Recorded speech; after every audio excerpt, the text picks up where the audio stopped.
गिबि गिबियावनो बर'नि निउस पर्टेल नायगिरि बयनिसिमबो दुलाराय बाथौ गौथुमनि जानानै खुलुमनायखौ बावहरग्रोदों। दिनै गोजोननाय मोन्दों। दिनै मोनसे आसाम एसेम्बलि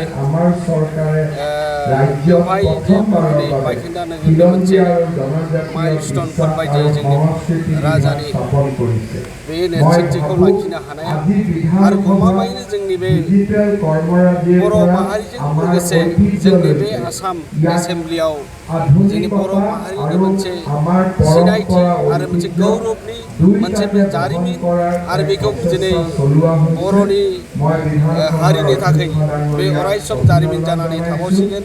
आरो गमामायैनो जोङो दिनै आसाम एसेम्बलि एबा आसामाव थानानै जोङो गासैबो जोंनि बायदि जों दिनै अनुभब खालामनो हादों। गमामायैनो जोंनि गेजेराव बेबायदि एसे जौगानायखौ जों लाबोयोब्ला निसय जोंनि बर' माहारिनि गोजोन आरो खौसेथि थासारिया दिनैनि नैबे थासारिनि गेजेरजों बेखौ फोरमायनो हायो। मानो होनोब्ला जों दिनै बेवहाय बाहागो लाफैनो मोननानै जोंबो गौरब खालामदों जे गमामायैनो नैबे जोंनि आसामनि बे राजथावनिया जोंनि गमामायैनो बर' हारिनि बायदि जोंबो गोसोआव गौरब मोनसे लाना फैदों।